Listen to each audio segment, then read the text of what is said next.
எழும்பும் போதே அப்படி என்ன பண்ணணும்னா டக்குன்னு, நான் உங்களுக்கு ஒரு ஐடியா ஒன்று கவனிங்க.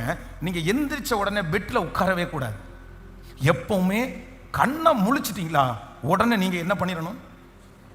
கேட்கல, எந்திரிச்சிடணும். யாருக்கு அந்த நாள் யாருக்கு ரொம்ப லேட் ஆகுது அப்படின்னா, யார் அன்னைக்கு ரொம்ப கஷ்டப்படுறாங்க தெரியுமா? ஒரே ஒரு டீம் தான் கஷ்டப்படுறாங்க. யார் அப்படின்னா, யார் ஒரு தேவனுடைய பிள்ளை காலையில் அவங்க எழும்பும் போது யார் ஒருத்தர் பெட்டில் உட்காரும் போதே யோசிக்கிறார்களோ அவர்கள் தான் அந்த நாள் ஃபெயிலியர் ஆகுறாங்க.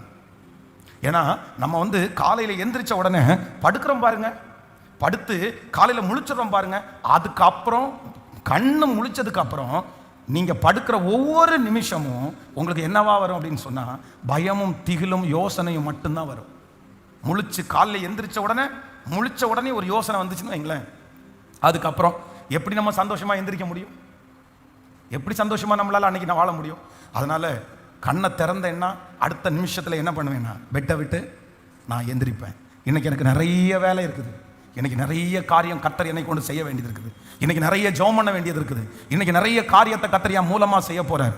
கர்த்தர் நல்லவர், கர்த்தர் பெரியவர், அவரால் செய்ய முடியாதது ஒன்றும் இல்லை. அப்ப நீங்க அப்படியே காலையில எந்திரிக்கும் போது வேற எந்த எண்ணத்துக்கும் இடம் கொடுக்காம ஒன்லி ஃபெய்த், விசுவாசம். என்ன அப்படின்னா, எனக்கு முன்பாக இருக்கிறவர் பெரியவர், எனக்கு முன்பாக இருக்கிறவர் பெரியவர்.